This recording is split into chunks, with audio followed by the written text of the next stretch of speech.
साथियों, स्वागत है आपका struggle with aspirant YouTube channel पर। साथियों, कल शाम को आरपीएफ कांस्टेबल की शाम 6 बजे आंसर की आई। तब से मार्केट गर्म हो गया। किस चीज़ का? Cut off. क्या कट ऑफ रह सकती है और हम फाइनल तक सेफ रहेंगे या नहीं रहेंगे, कितनी कट ऑफ जाएगी, रनिंग को जाएं या नहीं। लगभग 50 से 60 मैसेज हमें आ गए दोस्तों की कि भाई थोड़ा कुछ बताओ। तो साथियों, कट ऑफ किसी को पता नहीं रहती है कि कितनी जाएगी। हाँ, लेकिन जो आप रैंक मित्रा पर डाटा देते हैं उससे एक अनुमान लगाया जा सकता है कि इतने नंबर पर हमारे रनिंग को आने के चांस अच्छे खासे हैं। तो साथियों, जो आरपीएफ कांस्टेबल है इसमें जिस व्यक्ति का नाम फिजिकल के लिए आ जाएगा 15 गुना में, तो ये मान लो कि उस व्यक्ति के सिलेक्शन होने के 99.99% चांस है, क्योंकि इसकी बाद में मेरिट नहीं बढ़ती, क्योंकि फिजिकल इसका बहुत टफ होता है और एक फिजिकल सबकी बस की बात नहीं है निकालना। जिसका वेट कम हो और हाइट भी अच्छी खासी, वैसे हाइट ज़्यादा नहीं मांगी जाती, लेकिन इसमें आपको लॉन्ग जंप भी तो करना है, हाई जंप भी तो करना है, इसलिए सब कुछ मैनेज चाहिए, शरीर का फुल बॉडी संतुलन चाहिए। तो इसके लिए आपके लिए आज से ही कड़ा प्रयास करना होगा और डेली रनिंग करना, टाइम टू टाइम सही तरीके से, क्योंकि ज़्यादा समय मिलने वाला नहीं है। आरपीएफ एसआई की एग्जाम डेट लगभग विभागीय तौर पर कंफर्म हो चुकी है, जो कि अप्रैल के सेकंड वीक में है। फर्स्ट वीक में होनी थी, लेकिन किसी कारणवश ऐसा लगता है कि ये अप्रैल की सेकंड वीक में होने जा रही है। तो आप इस पर आरपीएफ एसआई वाले विशेष ध्यान दें। आपकी जो रनिंग है वो सीपीओ की तरह ही होना है बिल्कुल। और ये ध्यान रखना कि सीपीओ में आपको 3 अटेम्प्ट मिलते हैं, लॉन्ग जंप में और हाई जंप में।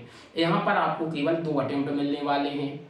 और सीपीओ में अभी तक एक चीज़ थी कि ये जो रनिंग होती थी आपकी, ये आरएफआईडी चिप के आधार पर नहीं होती थी, लेकिन आरपीएफ में पहले भी आरएफआईडी चिप के आधार पर हुई है और अब भी उसी प्रकार से होंगी। तो आपको चिप लगनी है, तो समय का कोई इशू आपका रहना नहीं है, पर्सनल समय चलेगा सबका। तो अच्छे तरीके से मेहनत फिजिकल पर करनी है सबसे पहले तो। अब रही बात कट ऑफ की कि कांस्टेबल की कट ऑफ क्या जा सकती है, तो जिसके भी अनरिजर्व कैटेगरी में 70+ नंबर हैं, उसकी फुल चांस है कि उसका नंबर फिजिकल के लिए आएगा। और वो व्यक्ति अपने फिजिकल की तैयारी आज से ही अच्छी तरीके से शुरू कर दें।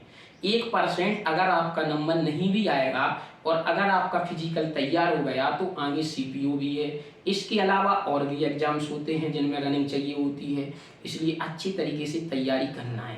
अब सेकंड बात उनकी रही जिन्होंने मेहनत तो बहुत की, लेकिन किसी कारण से वो 70 के आसपास नंबर भी नहीं ला पाए, उससे कम हो गए। तो उनसे मैं कहना चाहूँगा कि आपको धैर्य नहीं खोना है, आपको अच्छे से मेहनत करना है। आगे रेलवे ग्रुप डी का पेपर है और रेलवे ग्रुप डी में चयन लेना कोई बड़ी बात नहीं है। अच्छे से अगर आप कंटिन्यूअस पढ़ाई करते हैं तो रेलवे ग्रुप डी में निश्चित ही आप चयनित हो जाएंगे। अच्छे से साइंस पर फोकस कीजिए, डेली प्रैक्टिस मॉक लगाइए। प्रैक्टिस मॉक का रोल सबसे ज़्यादा पढ़ाई के दौरान होता है। आप जितनी ज़्यादा मॉक लगाएंगे उतनी अच्छे से सक्सेस पा जाएंगे। मॉक डेली लगाएं और उसका 1 घंटे एनालिसिस करें, आपने क्या गलती की है, इसे किस प्रकार सुधारना है। और सबसे बड़ी बात तो ये है कि मैं उनके माता पिता से निवेदन करना चाहूँगा स्टूडेंट के जो किसी कारणवश 3-4 एग्जाम में फेल हो चुके हैं, तो आप अगर धैर्य खो देंगे तो आपका बच्चा और पहले हिम्मत हार जाएगा। तो इसलिए आपको हिम्मत उसकी बढ़ाना है, तभी ये संभव हो सकता है आज के समय में जब कंपटीशन हद से ज़्यादा बढ़ गया, अपनी चरम सीमा पर है। इसलिए आप उनका हौसला जरूर बढ़ाएं और उनसे डेली कहें कि आपको पढ़ना है, तैयारी अच्छे से करनी है। लाइब्रेरी में जाकर केवल पढ़ना है। लाइब्रेरी में आप उनको देखने जरूर जाया करें 8-10 दिन में कि आते हैं कि नहीं, पूछाया करें, क्योंकि आप जानते हैं कि संगत के अनेक गुण होते हैं। तो संगत पर विशेष ध्यान देना है बच्चों की। इस तरीके से माता पिता को जरूर ध्यान देना है और अपने बच्चों पर प्रेशर नहीं करना है। बस निश्चित ही सफल होंगे। धन्यवाद साथी।